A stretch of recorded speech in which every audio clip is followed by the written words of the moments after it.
বললেন আওয়ামী লীগ আর যাই করুক, জিয়া রহমানকে নিয়ে কোনো বাজে কথা বলেননি। এই কনস্টিটিউশনের মধ্যে বলে দিছে, জাতির পিতায় পড়ে দিচ্ছে ৭৭ নম্বর পাতায়, জাতির পিতা বঙ্গবন্ধু শেখ মুজিবুর রহমান স্বাধীনতার ঘোষণা। হঠাৎ করে তাদের কাছে আওয়ামী লীগ ভালো হয়ে গেল, জামাত ছাড়া। আর জামাত ইসলাম কি বলছে? রিভলভ করা মানে কি? কর্নেল ওলি বলছে যে আমি প্রথমত রিভলভ করছি, জনসভায় বললেন রিভলভটা স্বাধীনতার ঘোষণা। একজন বলছিল স্বাধীনতা মানে শেখ মুজিব, এখন আপনারা নতুন আর এক ইয়া নিয়ে আসছেন, যদি প্রশ্ন স্বাধীনতা মানে আর একজন। আপনাকে যদি ভালো ইলেকশন করতে হয় ভাই, তাহলে প্রথম সহনশীলতা, বয়ান তৈরি করা বন্ধ করেন। সহনশীল হন। বাংলাদেশ জামাত ইসলাম কোনো বয়ান তৈরি করেনি।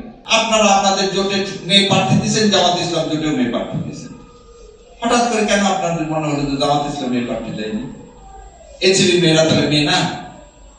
জোট বন্ধ হয়ে তো রাজনীতি এবারে হচ্ছে। তাহলে 11 দলীয় জোট কি মেয়ে প্রার্থী দেয়নি?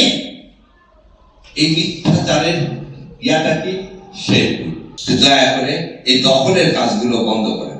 আর এই দখলের কাজ যতক্ষণ করবেন ততক্ষণ কি করবো? আমরা প্রতিবাদ করবো, চিৎকার করবো। এই দখলের কাজ ইন্ডিয়া করে যাচ্ছে, আমার দেশটাকে দখল করা যাবে, এই দখল করতে দিব।